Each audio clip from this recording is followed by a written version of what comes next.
Yan mga kamasa boy, punta ko tayo din sa taniman ng tatay. Kukuha ko tayo din ng mga pechay. Yan, tingnan nyo, may dala na ko tayong kunting. At parang bubunga pa din ho yun, kaya gugupitin na lang ho natin.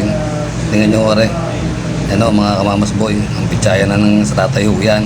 Guguntingin na ho natin. Tayo yung mapapagalitan pag hindi ho ginunting, mamumura tayo. Yan o mga kamamas boy, press na press po yan. Talaga ho yan ay puting-puti ho yan. Kukuha ho tayo at magulay ho natin sa ating pag-duty. Yan ho ang ginagawa natin ngayon. At kahapon nga hindi tayo nakaputi, kaya ngayon naman ho tayo mamumuti muna.